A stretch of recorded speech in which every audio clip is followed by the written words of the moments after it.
Bienvenidos a este nuevo capítulo del taller SQL Server 2012 Creando Proyectos. Mi nombre es Roberto Pozo y hoy veremos cómo crear bases de datos y tablas por medio del uso de asistentes. También veremos cómo modificarlas a través de ellos. Ante cualquier duda o consulta pueden escribir al correo electrónico que aparece en pantalla, seguirme vía Twitter o ingresar al blog angaroasoft.wordpress.com. Una de las grandes ventajas que tenemos al trabajar con SQL Server Management Studio es que podemos crear nuestras bases de datos y nuestras tablas por medios de asistentes. Vamos a empezar conectándonos a nuestro servidor y abrimos nuestras bases de datos. Como podemos recordar, en capítulos anteriores hemos creado nuestra base de datos proyecto, la cual hemos creado también en ella nuestras tablas que son con las que hemos estado trabajando en este taller. Hoy trabajaremos haciendo una nueva base de datos por medio de asistente. Seleccionamos base de datos y botón derecho hacemos clic en nueva base de datos. Al abrirse esta ventana nos pide el nombre de la base de datos. En ella escribiremos el nombre de la base de datos que vamos a crear. Como pueden observar, al escribir aquí el nombre lógico aparece nuestro nombre de base de datos. Si eliminamos el nombre, fíjense que queda en blanco. Si volvemos a escribir, nos vuelve a colocar el nombre. Los datos que coloquemos acá o los caracteres que coloquemos en nombre de base de datos serán los que irán apareciendo aquí, tanto en la parte de datos de filas como en registro, es decir, en lo que son los nombres lógicos. Vamos a crear una base de datos llamada prueba, la cual va a tener el propietario predeterminado. El propietario es si tuviéramos más usuarios que fueran dueños de o tuvieran acceso directo como administradores a nuestras bases de datos, acá nos podrían aparecer todos los usuarios propietarios y simplemente daríamos clic en examinar, lo seleccionaríamos, le daríamos a aceptar y lo agregaríamos y aparecería aquí. Más abajo podemos ver esta tabla donde nos muestra el tipo de archivo, grupo de archivos, el tamaño inicial, crecimiento, ruta de acceso y nombre. Normalmente cuando utilizamos el asistente nuestras bases de datos comienzan con un tamaño inicial de 3 MB. Sin embargo, este tamaño podemos reducirlo o aumentarlo. Vamos a colocarlo en 3 MB como estaba establecido. Luego aparece crecimiento automático o tamaño máximo. Como podemos observar, dice en 1 MB comenzaría, en 1 MB se iría incrementando y va sin límite. ¿Qué podemos hacer nosotros acá? Hacemos clic en este cuadrito y podemos deshabilitar el crecimiento automático y nos quedaría en ninguna, lo que quiere decir que nuestra base de datos simplemente llegaría a 3 MB y de ahí no podría tener más expansión. Si damos clic en habilitar crecimiento automático, podemos decirle cómo vamos a ir incrementando el tamaño de nuestra base de datos, si en megabytes o en porcentaje. Vamos a dar de nuevo a aceptar sin hacer ningún cambio y nos dice que aumentará en 1 MB y sin límite. Sin embargo, acá nosotros colocamos que vamos a subir 5 MB y vean cómo inmediatamente él va a cambiarme el tamaño del crecimiento. Es decir, cuando llegue a un tamaño va a incrementarse 5 megabytes más y de ahí así sucesivamente de 5 en 5 MB sin un límite establecido. También podríamos colocarle un porcentaje. Supongamos que el 10% aceptamos y dice que en un 10% se irá incrementando nuestra base de datos nuevamente sin límite. Vamos de nuevo a megabytes y lo vamos a dejar en 1 como estaba. También nosotros podemos limitar el tamaño del archivo. Podemos decir que cuando llegue a 100 megabytes ahí quede establecido. Es decir, él va a ir incrementándose de 1 MB en 1 MB a medida que vaya expandiendo el tamaño, pero al llegar a los 100 megabytes él dejará de expandirse. Por supuesto podemos también limitarlo, podríamos colocarlo a 10 MB y al llegar a 10 MB pues se limitará. Si lo colocamos en ilimitado, pues simplemente vuelve a los estándares normales donde dice sin límite. En estos momentos vamos a crear una que va a estar limitado a 5 MB. Damos clic en aceptar y ya hemos limitado a 5 MB. Acá en la ruta de acceso nos dice dónde se almacenará nuestra base de datos. Si damos clic en este botón nos desplegará una ventana en la cual seleccionaremos la ruta donde guardaremos y almacenaremos nuestra base de datos. Lo mismo podemos hacer acá en prueba log, podemos incluso cambiar el nombre, ¿cierto? Seleccionamos el tipo de registro, dice que no es aplicable si es que no lo vamos a colocar en ningún grupo de archivos. Decimos cuál va a ser el tamaño inicial para almacenar los logs y cómo irá creciendo esa base de log. Muy bien.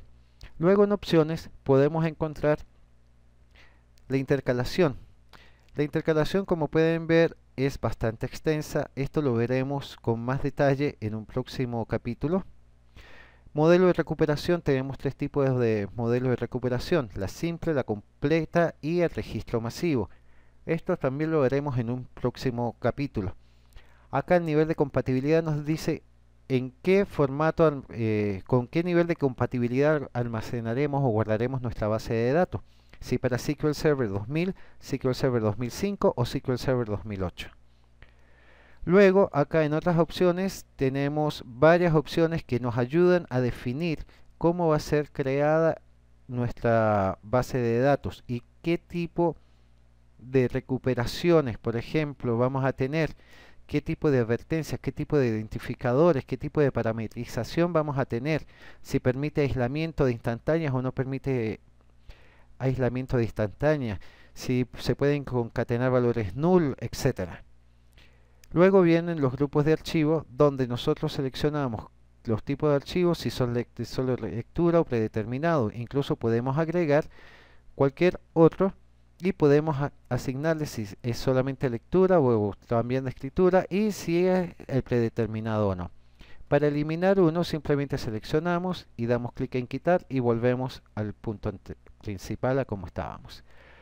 Luego de esto, de haber cuadrado ya y establecido cómo va a estar creada nuestra base de datos, simplemente damos clic en aceptar y luego de unos pocos segundos nuestra base de datos estará creada. Acá la podemos observar. Sin embargo, esta base de datos, como es de suponerse, todavía no tiene tablas.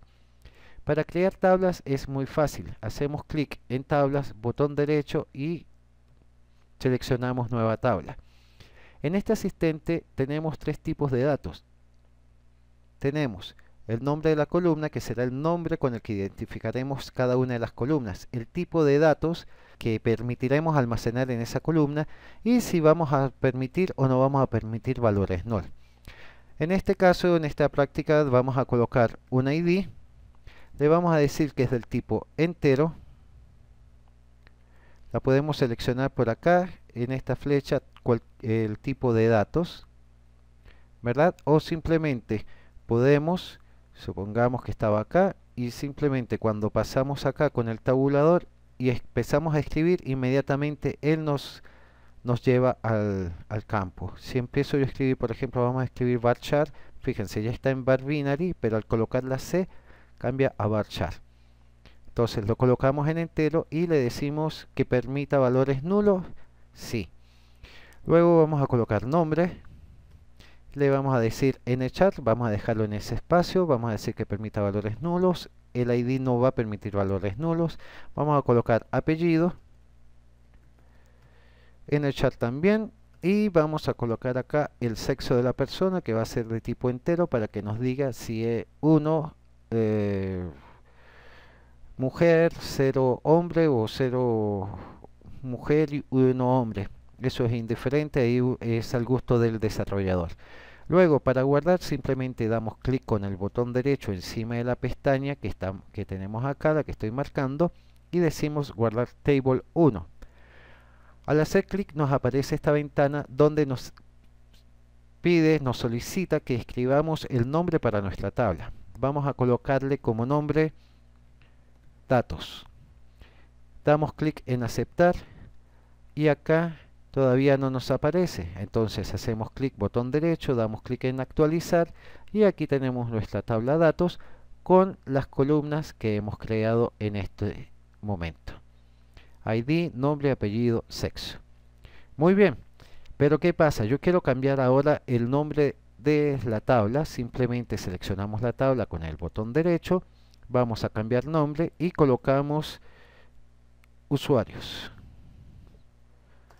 Enter, y hemos cambiado el nombre de nuestra tabla a usuarios y seguimos manteniendo nuestras columnas. Ahora supongamos que necesitamos cambiar algún campo de los que tenemos acá. Supongamos que nos dimos cuenta que no es nombre sino nombres lo que debemos hacer. Antes de hacer el cambio, fijémonos en esto. Nosotros acá tenemos este script que indica hacia la tabla datos. Sin embargo, esa tabla ha dejado de existir ya que le cambiamos el nombre a usuarios. Así que cerramos este script, vamos de nuevo a usuarios, botón derecho y le damos clic en diseño. Ahora sí estamos dentro de nuestra tabla usuarios.